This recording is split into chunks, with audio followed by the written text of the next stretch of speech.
दोस्तों, आप सभी जानते हैं कि भारत तेजस MK2 पर काम कर रहा है और भारत ये एक्सपेक्ट कर रहा है कि तेजस MK2 के डेवलपमेंट को 5 से 6 साल के अंदर कंप्लीट करके प्रोडक्शन लाइन तक पहुंचा दिया जाए। लेकिन क्या ये पॉसिबल है क्या? इस मुद्दे के ऊपर इस वीडियो में हम डिस्कस करने वाले हैं। आप कहीं नहीं जाइएगा, हमारे चैनल को सब्सक्राइब कीजिए। दोस्तों, अब भारत अपना तेजस MK1 के बाद में तेजस MK1A के ऊपर काम कर रहा है। इसका भी अभी पहला फाइटर जेट जो है एयरफोर्स को नहीं मिला है और ऐसी सिचुएशन में ये क्वेश्चन अराइज होना कि एक नए फाइटर जेट, एक नई इंजन के साथ में एक बड़ा फाइटर जेट क्या तेजस MK2 अगले 5 से 6 साल में डेवलप हो सकता है? तो इसके पीछे की क्या रीज़न है कि भारत के डिफेंस प्लानर ये सोचते हैं कि 5 से 6 साल के अंदर ये जो फाइटर जेट है वो तैयार किया जा सकता है। ये कितना फिजिबल है ये हम नहीं कह सकते हैं, लेकिन हम आपको वो पॉइंट्स बता सकते हैं जिसकी वजह से भारत के डिफेंस प्लानर ये सोचते हैं कि ये फाइटर जेट 5 से 6 साल के अंदर डेवलप किया जा सकता है।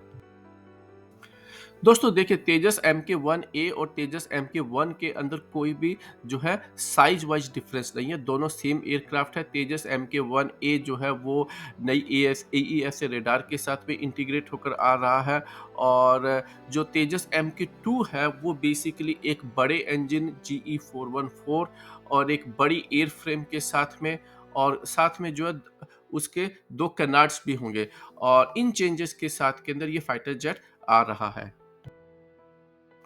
दोस्तों, एक फाइटर जेट केवल एक एयरफ्रेम से नहीं बनता है। एक फाइटर जेट को बनाने के लिए आपको उसके साथ ही बहुत सारे कंपोनेंट, बहुत सारे रडार सिस्टम्स और बहुत सारे जो है उसके वेपन सिस्टम्स को इंटीग्रेट करके एक कैपेबल फाइटर जेट बनता है। और जैसे कि मान लीजिए उसके अंदर आपको ए से रडार चाहिए, एयर टू एयर आपको बियॉन्ड विजुअल रेंज मिसाइल चाहिए, air to air within visual range missile चाहिए, एयर टू ग्राउंड मिसाइल चाहिए। उसके लिए आपको guided bomb, laser guided bomb, आपको उसके अंदर एंटी एयरफील्ड वेपन्स चाहिए, उसके अंदर आपको एंटी शिप मिसाइल्स चाहिए और उसके अंदर आपको इलेक्ट्रॉनिक वॉर स्विच चाहिए।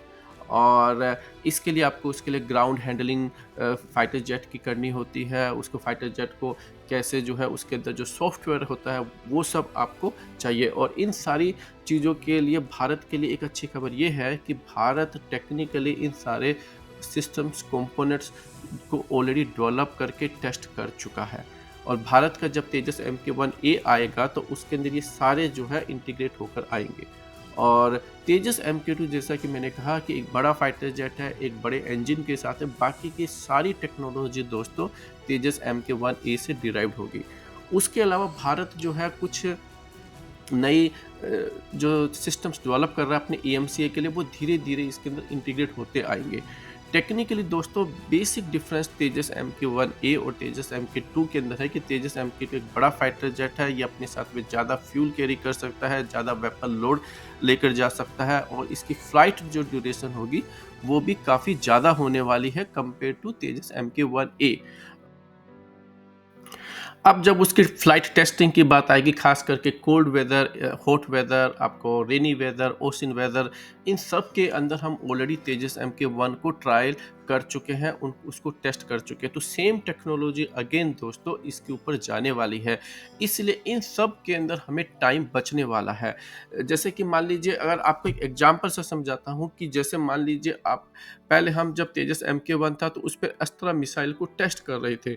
अब हमें पता है कि हमें सेम सिस्टम बनाना है और तेजस MK2 के ऊपर लगाना है, तो हमारा वो सारा जो टाइम है दोस्तों वो बच गया। क्योंकि देखिए होता है क्या, पहले फाइटर जेट बनाते हैं, फाइटर जेट के बाद में जो मिसाइल होती है उसको इंटीग्रेट करने में जो टाइम लगता है वो टाइम सारा यहाँ पर बचेगा। इसलिए भारत के जो डिफेंस प्लानर्स है, भारत के जो इंजीनियर्स है, वो ये सोचते हैं कि 5 से 6 साल के अंदर इस फाइटर जेट को बनाया जा सकता है। दोस्तों, हमारे बहुत सारे व्यूअर्स हैं जो हमारे वीडियो को देखते हैं लेकिन सब्सक्राइब नहीं करते। आपसे रिक्वेस्ट है कि आप हमारे चैनल को सब्सक्राइब कीजिए, जिससे कि हम आपको नए से नए कंटेंट जो है जल्दी से जल्दी आप तक पहुंचा सके। Thank you so much.